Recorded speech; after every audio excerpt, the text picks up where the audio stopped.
I want to walk you through a hypothetical. Can I walk you through a hypothetical? Let's imagine you're a screenwriter and you've just written a script. You're walking in to give your pitch to the studio execs, and the story goes something like this. Act 1. The drug-addicted, sex-addicted, degenerate son of the former vice president stumbles stinking drunk into some random computer repair shop on some random evening, explaining in slurred, barely comprehensible English that his laptop is busted and he needs to get it fixed. As it happens, the laptop computer in question contains literally hundreds of gigabytes of highly damning evidence of a years-long criminal conspiracy that could potentially send the former vice president, the degenerate crackhead son, and pretty much their whole extended family in prison for the rest of their natural-born lives.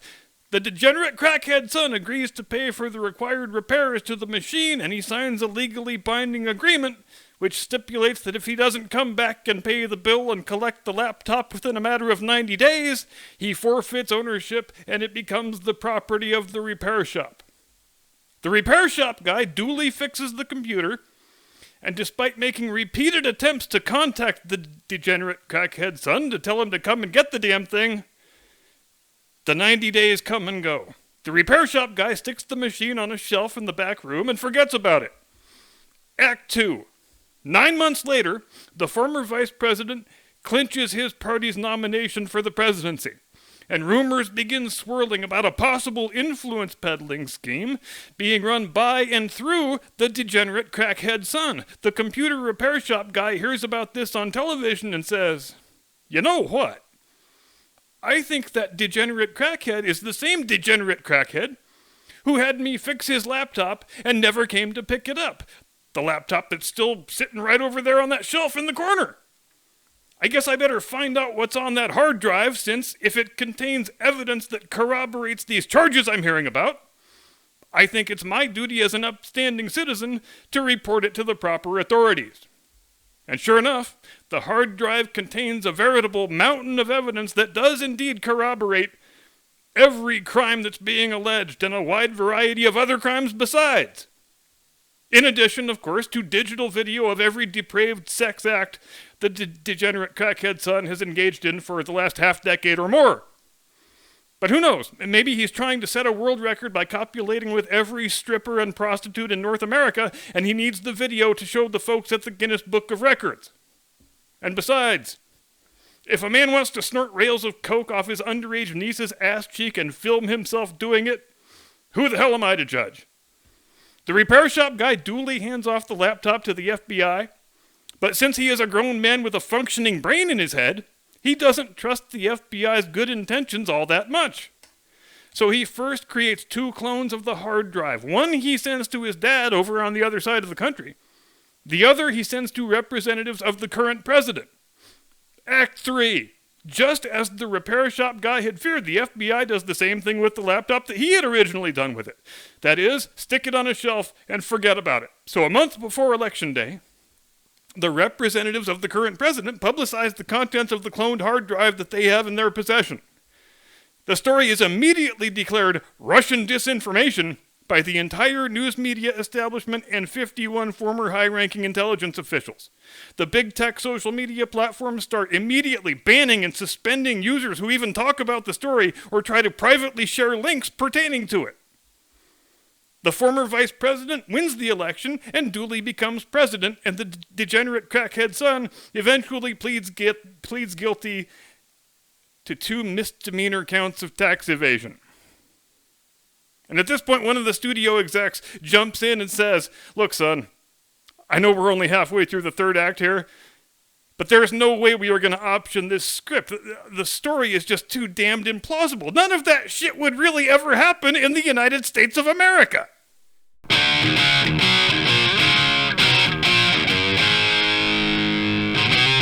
From high atop the battlements of Castle Curmudgeon, where the folks at Anheuser-Busch have been nice enough to give us 2 million gallons of unsold Bud Light with which to fill our moat. Good evening, Mr. and Mrs. America, and all ships at sea. Welcome to the program. I am your eponymous host and humble servant. And first order of business is, I have received a private request to do an updated version of the Kamala Harris ringside introduction, which I was shocked to learn I haven't done in nearly a year. And we just can't have that. So, without further ado, wait, you know what? I think this one needs a little extra something. Good evening, ladies and gentlemen, and welcome to world-famous Curmudgeon Square Garden. This is the main event of the evening, 10 rounds of boxing for the undisputed intellectual lightweight championship of the world. Introducing first on my left, fighting out of the blue corner, hailing from the mean streets of Jim Crow, Berkeley, California, by way of Montreal, Quebec, Canada, currently fighting out of Naval Observatory Gym in Washington, D.C., a pugilistic practitioner who requires no introduction anywhere in the civilized world. She ain't Jack or Bobby, but she's Jamaican and Punjabi. From Maine to Montana to South Carolina, she's the only VP who's got a vagina. From Houston to L.A. to Old Birmingham, she can't understand shit without a Venn diagram. There ain't many things that make her elated, but she'll giggle with glee when your son gets castrated. Her unlikability is no real big factor. If the crowd doesn't pop, just hire child actors. Ladies and gentlemen, put your hands together for the California cackler herself, the one and only Kamala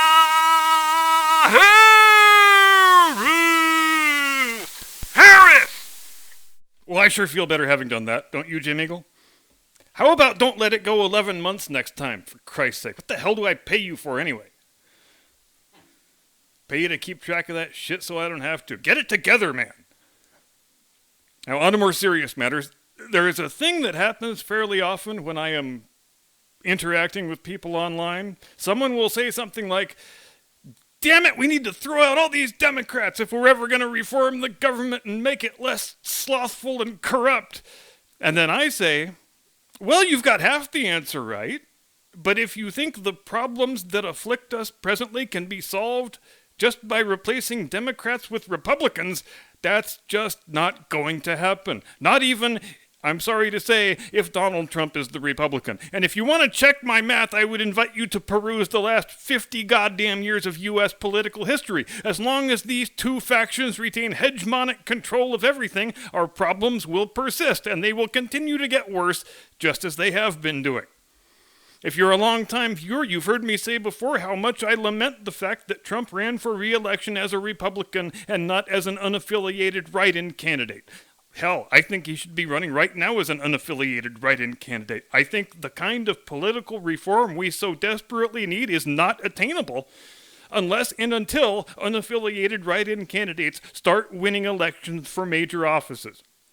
Because don't we all know the current system is just a big racket designed to make sure these two ancient ossified factions retain inscrutable power forever? How much democracy do we really have when ultimately the only choice we're given is between an establishment-approved candidate from the red team and an establishment-approved candidate from the blue team? And let me briefly explain again why it really is that both parties and everybody in the media establishment and everybody in permanent Washington hates Donald Trump so very much. It's because up until 2016, those people and those institutions thought they had veto power over the identity of the president. They believed it ever since the deep state and the fake news media conspired and colluded to drive Richard Nixon, the most popular candidate in the history of presidential elections, go ahead and look it up, out of office. When Trump first came down the golden escalator in July of 2015, his candidacy was treated mostly as a joke and a punchline for the entire next year. Nobody called him a white supremacist or a threat to democracy or a traitor to the republic or a stoker of insurrection. He was just a dumb, obnoxious billionaire tilting at windmills whom we should all laugh at until he inevitably drops out of the race. None of the real hate and vitriol started, at least not in an earnest, coordinated fashion, until Trump actually secured the Republican nomination. And there was a strong undercurrent of fake news media butthurt, as if they all wanted to look into the camera and blurt out, "Okay, you idiot voters, we told you this guy was a joke candidate and you shouldn't take him seriously. That was us trying to exercise our veto power. But since you cousin fucking morons out in flyover country can't take a hint from your betters, Well, I guess we'll have to be less subtle about it from here on out. And true to their word, they were less subtle about it. In fact, subtlety went right out the window as soon as it became settled science that the general election matchup was going to be Trump versus Hillary. And the difference in tone was palpable. All pretext of journalistic objectivity was dropped altogether, and the fake news performance artist community banded together to shriek aloud in one shrill, annoying voice, "We love Hillary, Hillary must win." Because they were still holding on to that hope, forlornly as it turns out, that some vestige of their self-perceived veto power still remained. And if they just shook their fingers hard enough and scolded the viewers enough times about how they must not vote for Trump, that they could still manufacture the outcome they wanted. But even still, they weren't going to take any chances. And neither was the deep state. And neither was the Hillary campaign. So they all got together in a smoke-filled room one night and wrote the screenplay for a movie called Trump-Russia Collusion. Not to be confused with the much-maligned sequel, Trump-Russia Collusion 2, Ukrainian Boogaloo. They even thought they could bring him down with that stupid Billy Bush Access Hollywood tape, but that just wound up being the first in a very long line of instances where they try to destroy Trump and it just makes his poll numbers go up. And that's a phenomenon that continues to persist right up to the present day. But they thought that was all the work that needed to be done, really. We got the fake news media in the tank. We've got all hands on deck pretending this Trump-Russia collusion bullshit is actually true and not a product of our own hubristic fever dreams. The pollsters all say we have got no chance of losing. All we need to do now is count down the days until Hillary's coronation. And clearly, Hillary believed that too. How else do we explain the fact that she spent the last week of the campaign doing a victory lap and announcing her cabinet secretaries while Trump spent that same week campaigning his ass off in half a dozen states per day and winning the damn election? But then the election happened, and despite all their best efforts and most underhanded machinations, the people went against their orders and they elected Trump anyway. And I think we have to talk about what really happened in 2016 in order to understand what the current Joe Biden administration actually is. It is a revenge project. It is a gigantic stone-cold salute to every voter who told the deep state and the fake news media to go get fucked by voting for Trump over their most strident objections. It's their way of saying, okay, Mr. and Mrs. America, you think you're going to get cute and elect a non-establishment approved candidate to be your president? Well, get ready for your punishment. How hard are we going to punish you? Well, watch us install the lifeless corpse of the most corrupt politician in the last 100 years in the Oval Office just because we can. And then watch us lovingly insulate him and his whole crime family against any and all reasonable scrutiny of their many criminal enterprises. And then watch us wreck the economy, throw open the border, close the schools for 2 years, make you get mandatory government injections, bombard your kids with gay porn and drag queens, and we're going to do that all just out of spite. We're going to make you suffer so much you will never again get any ideas about electing any insurgent populist candidates. But you want to know the thing that really, really, really terrifies them? It's the prospect of populist liberals and populist conservatives finding common cause and collectively rejecting the Republican-Democrat duarchy. And I bet you could get at least a third of the national electorate to get on board with a project like that. A project whose mission statement is, we reject these two parties, we reject the institutionalized incompetence and corruption they represent, and we reject the primary system that only exists to winnow down the field to a couple of establishment-approved douchebags. We don't give a damn whose names are on the ballot because we are going to show up on Election Day and write in the name of the candidate we actually want. Now that's a project that could potentially unite the most bleeding-heart liberal and the most rock-ribbed conservative, and the milquetoast fence-sitting centrist in between. A consortium of concerned Americans who have coalesced around their common belief that the donkey and the elephant have both long since run their course and are long overdue for being humanely euthanized. The way to smash the current 150-year duopoly is not by starting a new party. Parties are what got us to this point in the first place, which is the exact thing George Washington warned us about in his farewell address, which you can hear in its entirety if you click over to the Great Speeches from History playlist. If we want our democracy to exist in the same form in which our founders conceived it, it is within our power to do that. And we start by doing our voting with a pencil instead of the stupid little punchy thing, by voting for who we want, instead of picking from a list of thoroughly corrupt, breathtakingly inept, establishment-approved dickholes. Do we have a Pride Month update today, Jim Eagle? Oh, we do! It looks like the best Pride Month ever continues to yield up its many gifts. For hot on the heels of Major League Baseball telling its clubs to no longer wear any dumb rainbow get-ups, the National Hockey League has now followed suit, not with a quiet, unofficial advisory as in the case of MLB, but with an official statement from the Office of the Commissioner saying NHL teams may no longer dress their players up in any sort of ridiculous Skittle vomit costumes. And as you might expect, the howls of outrage and indignation from the sex-pervert industrial complex have been very loud, very numerous, very often misspelled, and very often with deplorably bad grammar. Which I suppose stands to reason, because when you spend all your time sitting around inventing new genders and sexual orientations and threatening boycotts against any company that doesn't celebrate your sexual proclivities with sufficient fervor, there isn't a whole hell of a lot of time left over for things like basic literacy.